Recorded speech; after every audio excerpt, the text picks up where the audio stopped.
Persévérer, pour moi, c'est se fixer des objectifs et se donner les moyens pour les atteindre.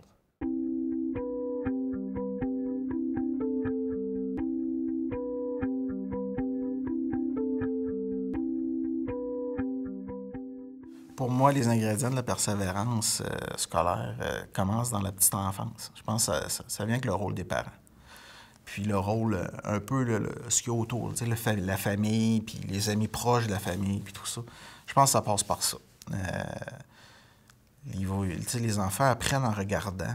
On a beau leur dire tout le temps, donner des consignes, puis tout ça. Si on le fait pas, il se passera rien. Le jeune, ça fait pas de sens. Fait que un parent qui se décourage tout le temps, puis qui le fait pas, puis qu'il commence quelque chose,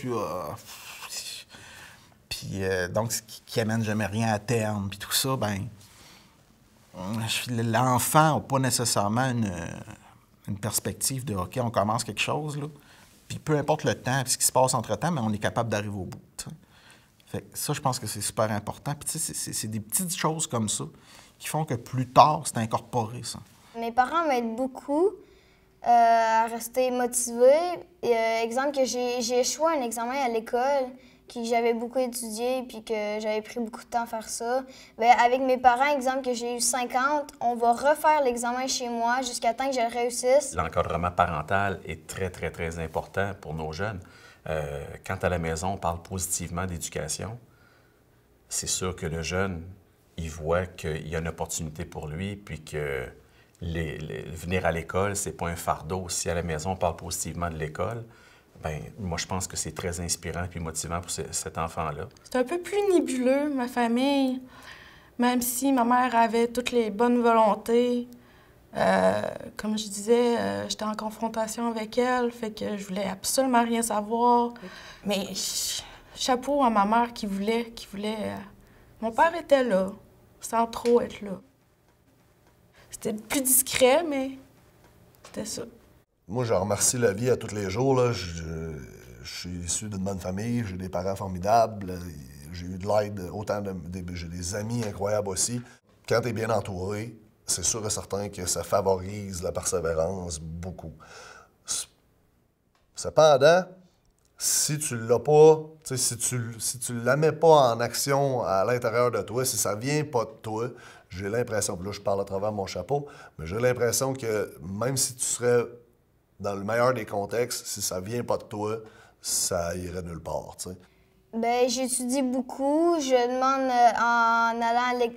en revenant de l'école, je demande surtout à ma mère de pratiquer avec moi. Genre, je lui dis l'exposé, puis elle me dit, genre, parle moins vite ou des trucs comme ça.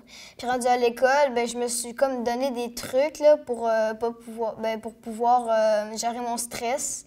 Puis ben là, je suis un petit peu moins stressée, puis je suis capable de gérer mon stress, là, fait que c'est sûr que ça m'aide beaucoup. D'être présent, d'être là à l'écoute, d'une écoute active, une écoute vraie, juste, pas une écoute avec notre bagage de jugement, pas une écoute avec un « OK, je vais l'écouter, puis après ça, je vais lui dire ce que je veux lui dire, puis qu'on va se rendre là, parce que moi, je veux qu'on se rende là. » Pas ce genre d'écoute-là.